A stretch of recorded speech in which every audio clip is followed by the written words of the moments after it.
Mega DSC కాస్త దగా DSC అయిపోయింది.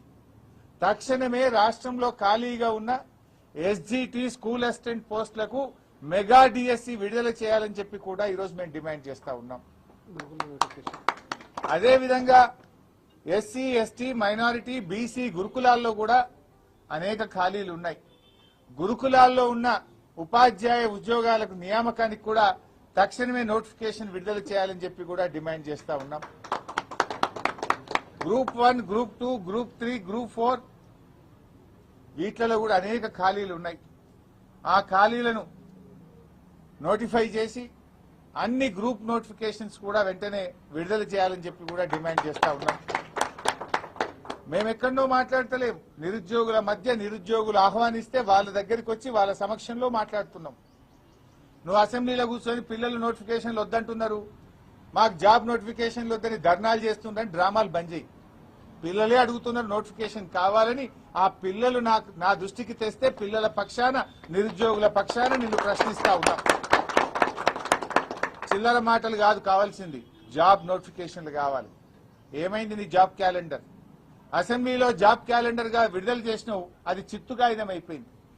నీ జాబ్ క్యాలెండర్ లో ఒక్క నోటిఫికేషన్ వచ్చిందా?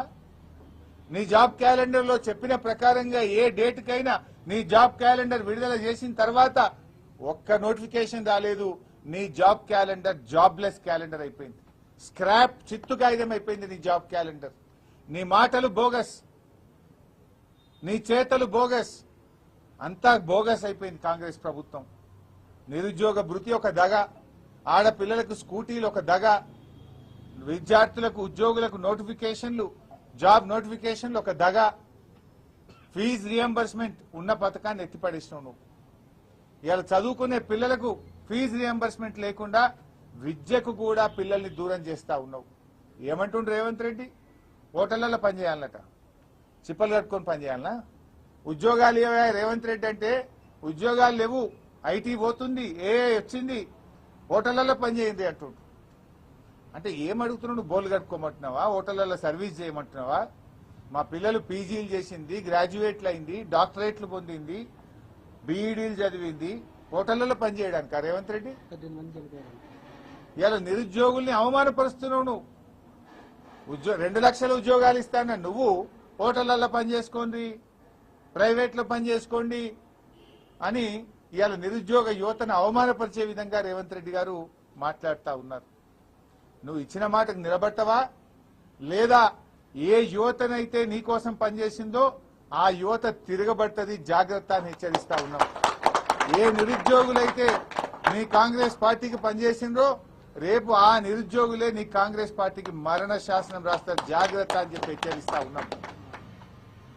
అయ్యా భట్టి గారు, నువ్వే ఇచ్చినావు అసెంబ్లీలో జాబ్ క్యాలెండర్, మరి నీ జాబ్ క్యాలెండర్కి ఏమైనా ఉన్నదా? అసెంబ్లీలో చెప్పిన మాటకి ఏమైనా విలువ ఉన్నదా? ఎందుకు నోటిఫికేషన్లు ఆలస్యం చేస్తా ఉన్నారు? What is the reason? పాపం పిల్లలు లక్షల రూపాయలు ఖర్చు పెట్టుకొని హైదరాబాద్ లో దిల్సుఖ్ నగర్ లో, అశోక్ నగర్ లో రూములు కిరాయిలు తీసుకొని, కోచింగులు తీసుకొని లక్షల మంది పిల్లలు నీ జాబ్ నోటిఫికేషన్ల కోసం కళ్ళల్లో వత్తులేసుకొని చూస్తా ఉన్నారు. అనేక జిల్లా కేంద్రాల్లో పిల్లలు లైబ్రరీల్లో కూర్చొని రాత్రి పగళ్ళు ఎప్పుడు నోటిఫికేషన్ వస్తుందా అని కష్టపడి చదువుకుంటా ఉన్నారు. అరే ఏజ్ రిలాక్సేషన్ ఇవ్వంటే ఇవ్వవు నువ్వు, అటు జాబ్ నోటిఫికేషన్ ఇవ్వవు, ఏజ్ రిలాక్సేషన్ కూడా ఇస్తలేవు. ఆనాడు బీఆర్ఎస్ 10 సంవత్సరాలు ఏజ్ రిలాక్సేషన్ ఇచ్చింది, నువ్వెందుకు ఏజ్ రిలాక్సేషన్ ఇస్తలేవు? ఎందుకు దాన్ని 34కే పరిమితం చేస్తా ఉన్నావు? ఎందుకు మొండి పట్టుదలకు పోతా ఉన్నావు? ఆ రోజు ఏమన్నావు?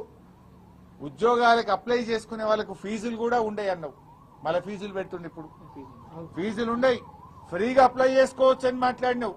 మరి ఇప్పుడు ఎందుకు ఫీజులు పెడుతున్నావు? ఫీజులు ఎందుకు పెడుతున్నావు? మేము భోజనాలు పెడతాం, ఫీజులు ఉండయి, మేమే కోచింగ్లు ఇస్తాం, మేమే 2 లక్షల నోటిఫికేషన్లు ఇస్తామన్నావు. నోటిఫికేషన్ లేకపోయా, నీ భోజనాలు లేకపోయా, ముక్కు విండి